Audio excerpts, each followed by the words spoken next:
Welcome to Forthright.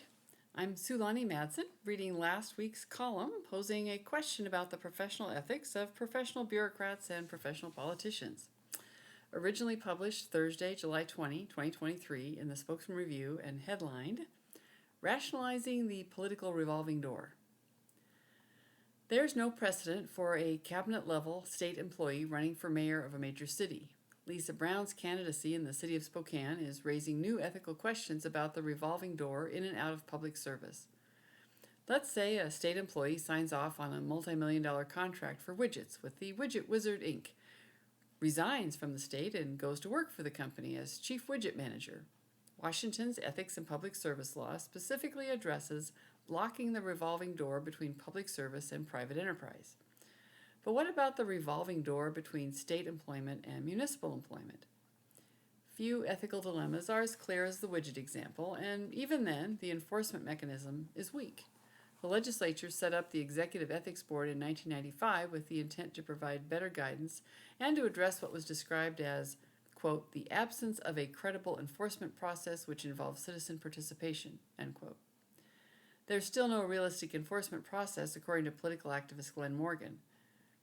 It's hard to get an executive-level ethics complaint resolved if it's someone politically connected to the governor, even if it's a blatant violation, Morgan said. The board is appointed by the governor, naturally selected from among friendly political contacts. Morgan has experienced the board's slow-walked process on several ethics complaints he's filed over the years. One could appeal to the Attorney General as enforcer of the statute, but, quote, there's no way Ferguson is ever going to enforce ethics laws on a Democrat, especially when he's running for governor. There may not be any enforcement mechanism available, but it doesn't hurt to point out the truth. Ethics laws are more effective when you have a media willing to challenge authority, end quote, from Glenn Morgan. Which is why editor Robin Ball is using her website, www.ontheball509.com, to raise questions about the propriety of Lisa Brown, as the former director of the Department of Commerce, applying for a new job as mayor of Spokane after signing off on multi-million-dollar contracts with the city. Quote, Lisa Brown negotiated contracts with the city of Spokane for far more than the $10,000 limit in the statute. It's a fair question to ask if she could be employed as mayor until the 2-year cooling-off period is over in 2025, Ball said Wednesday. Ball has also published emails obtained in a public records request between Brown and her husband, Brian McClatchy, when he was serving as advisor to the Spokane City Council. Quote, there was more coordination with his wife over state funding than was reported in the Inlander, Ball said. It's the kind of direct citizen participation in media available when everyone with a smartphone effectively has a printing press in their pocket. Perennial government watchdog Morgan pointed out there's always two sides of the story. Lisa's argument would just be other cities got money too, just happened Spokane was really needy and deserved a lot more. Bringing home the bacon is how politicians sell themselves all the time, end quote. Voters have to decide if they like the sales pitch. Former state legislator Lisa Brown voted for Washington's Ethics and Public Service Law in 1994. ESSB 6111 had bipartisan support in the House and the Senate, where one representative and one senator spoiled a unanimous vote. The law was developed after a 1-year study of citizen concerns with the goal of promoting public trust and confidence in government. Concerned citizen lawsuits are provided for as the ultimate enforcement of the public ethics laws if the Ethics Board established under ESSB 6111 and the Attorney General fail to act. Lawsuits are a lousy way to build public trust, but we may be headed that way. Like most ethical dilemmas, the best choice is always to avoid being in a questionable position in the first place. The former head of the Department of Commerce could have asked the State Ethics Board for an opinion before filing for office. It's too late for that. Now citizens have to figure it out.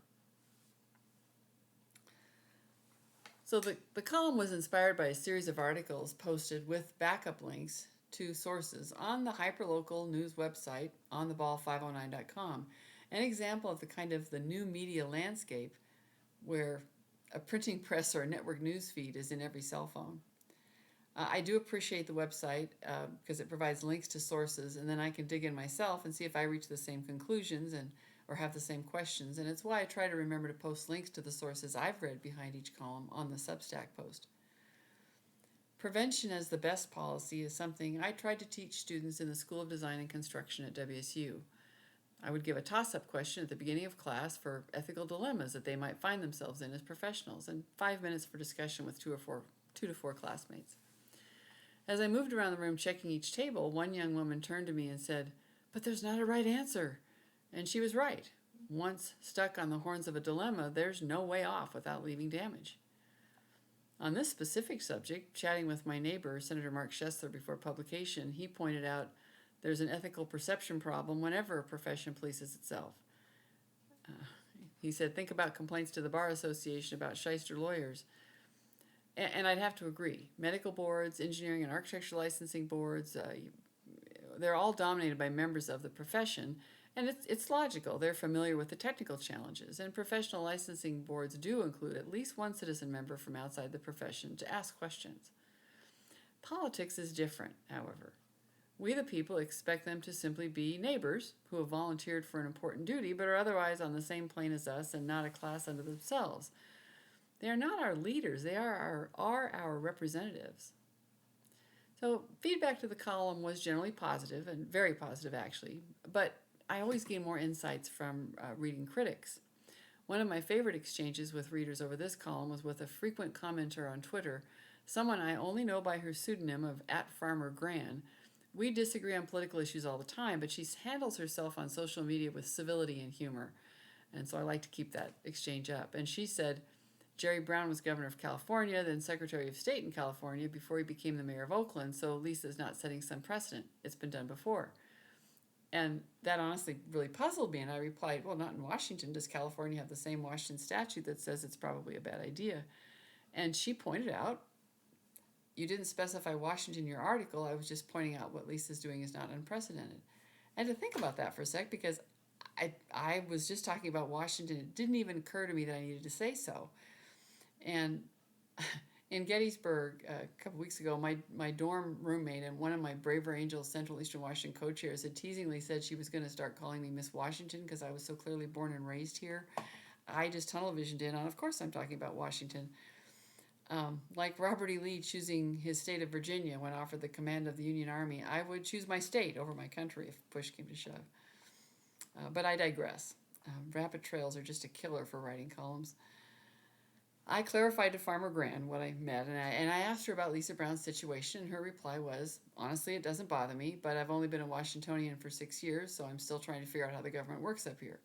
So, the question to voters is, how do we want government to work up here?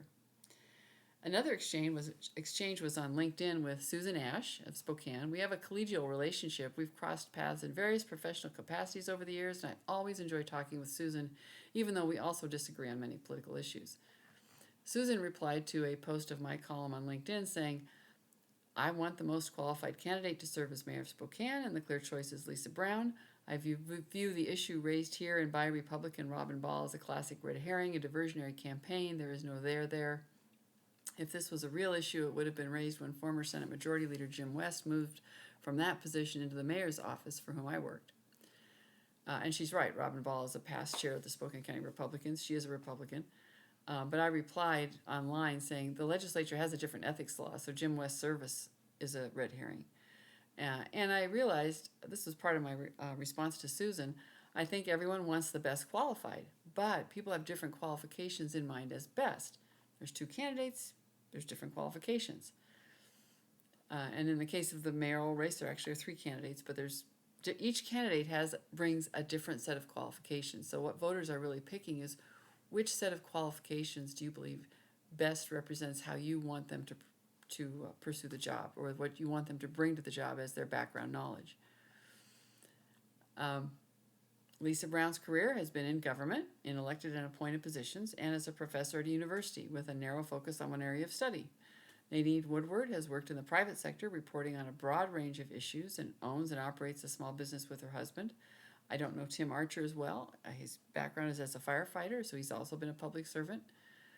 You can verify both Nadine and Lisa have track records of actions taken in elected office. And while Susan and I likely come to different conclusions about which candidate we prefer, they are both qualified. And after all that, I'd still be happy to sit down with Farmer Grant and Susan and discuss the news of the day over a hot beverage. And do you notice I'm emphasizing two conversations discussing difficult issues and disagreeing agreeably. And I'm really trying to practice what I'm preaching as a Washington State coordinator for Braver Angels. Try it yourself this campaign season in the municipal campaigns and exercise your civil debate skills for the presidential campaign season that's about to overwhelm everyone's news feeds. And I'd also like to compliment Lisa Brown in a rebuttal she posted to her Facebook page, and I'll post that screenshot on Substack. It was just brought to my attention just before I was ready to record this podcast. It's pretty civil as campaign communications go. She opens with maybe a petulant swipe at the candidate she lost to in her run for Congress, and she closes with a legitimate jab at her primary opposition for mayor. But in the middle is a rather lengthy defense of why the Ethics and Public Service Law doesn't apply to her, calling it an illogical claim by a spokesman columnist. I suppose it was polite of her not to call me out by name, but I wouldn't have minded. I've known Lisa for a long time, and yeah, it would be just fine. And obviously, I don't believe it's an illogical claim, or I wouldn't have pointed it out. And obviously, Lisa has reason to disagree. So there we are. You, the voter, will have to make up your own mind. You can read the links to the statutes posted on Substack. And while it clearly doesn't apply to a candidate, we'll all have to wait and see if Lisa becomes an employee of the city of Spokane in the position of mayor. An entity and the city of Spokane received more than $10,000 in funds. And as director of the Department of Commerce, Lisa Brown had final discretionary authority for negotiation and administration. Regardless of what their team is doing or what formulas were being used, it was her final sign-off.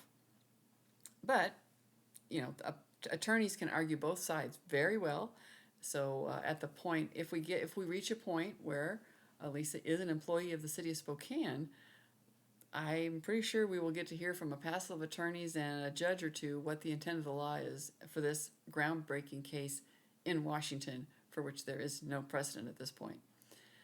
Thanks for listening. Be sure to subscribe, free or with a pledge, for notification of new content. Send ideas for future columns, commentaries, or interviews to the address listed on Substack, and I'll see what I can do. I'm always open to opportunities to highlight local topics that are getting short shrift in traditional news outlets.